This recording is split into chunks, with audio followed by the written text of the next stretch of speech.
रमन जी, आपका भाई दर्दनाक मौतों पर राजनीति नहीं करता। और जिन लोगों के आप नाम ले रहे हैं कि मैं इन लोगों का नाम लूं और बोलूं इस घटना पर इनके लिए, तो ये लोग हैं क्या और क्या कर सकते हैं? ये लोग कुछ भी नहीं कर सकते साथियों।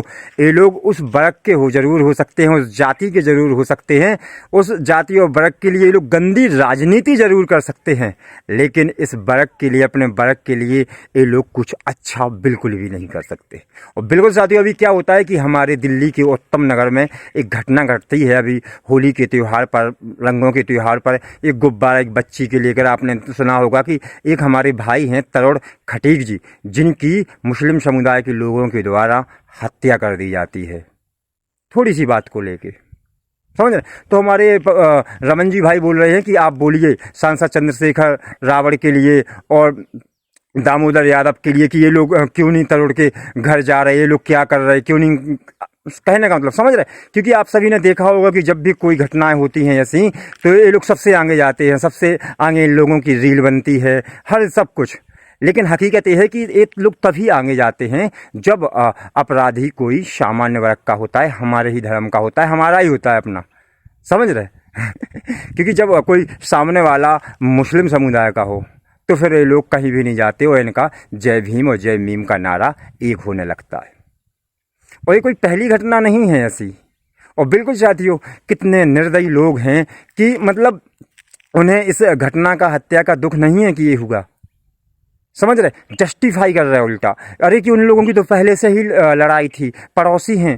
तो क्या मतलब भाई, पड़ोसी हैं, अगर पहले से कोई लड़ाई थी तो क्या आप किसी की हत्या कर देंगे?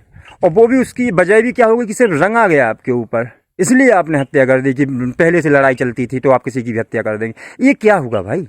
ऐसी जगहों पर तो साथियों बिल्कुल भी राजनीति नहीं होनी चाहिए। ऐसी जगहों पर अपराधी, शासकीय सरकारों से हमारे निवेदन होने चाहिए कि अपराधियों के ऊपर कड़ी से कड़ी कार्रवाई हो, कठोर से कठोर, समझ रहे? कि ताकि ऐसा कोई आगे करने का सोचे भी नहीं।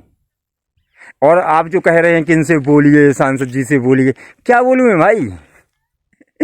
समझ रहे? ये लोग हैं इस वर्ग के, लेकिन कुछ नहीं कर सकते।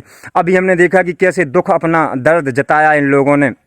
हमारे सांसद जी ईरान के युद्ध, अमेरिका इजराइल को जो युद्ध चल रहा है, खामनेई वहाँ पर जिनकी मौत हो गई, तो उनके लिए संवेदना व्यक्त कर रहे, ट्वीट किए, ट्वीट से भी नहीं पूर्ति हो पाई, प्रेस कॉन्फ्रेंस, अपने भाषणों में भी बोल रहे, फिर भी संवेदना व्यक्त नहीं हो पाई। तो नई दिल्ली दूतावास पहुंच गए ईरानी, समझ रहे? वहाँ पर लिख के, दस्तखत करके तक संवेदनाएं। लेकिन जब अपने भाई के लिए दो शब्द बोलने की बात आई तो कुछ नहीं, क्या बोल रहे, शब्द ही नहीं है इन लोगों के पास। और बिल्कुल साथियों, ये लोग जय भीम और जय मीम का नारा मजबूत करते हैं कि वहाँ पर भी वीआईपी कल्चर नहीं है, उनमें वो नहीं है भेदभाव, समझ रहे? लेकिन हकीकत में अगर देखूं तो मैं बाबा साहब जी के साथ क्या भेदभाव होगा वो उदाहरण नहीं दूंगा, वर्तमान के ही बताऊंगा। कि अभी रमजान की जो इत्तेहाद पार्टियां चल रही हैं, वहाँ पर अभी जामा मस्जिद में वहाँ के जो इमाम साहब हैं अहमद जी, समझ रहे, उन्होंने अभी रजत शर्मा जी के साथ वहाँ पर इत्तेहाद पार्टी की। तो सभी लोग, पूरे जो हमारे मुस्लिम वर्ग के हैं, सभी एक साथ नीचे बैठे और वो वीवीआईपी कल्चर के साथ ऊपर बैठ के अलग से जैसे कोई पर्सनल मंच सजा हो।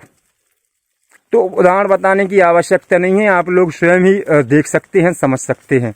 बाकी साथियों, ये लोग भटके हुए लोग हैं, ये अपने कुछ नहीं कर सकते। बाकी आप सभी से यही कहूँगा, समझदार बने, जागरूक बने, लेकिन कभी भी धर्म विरोधी न बने, बिल्कुल।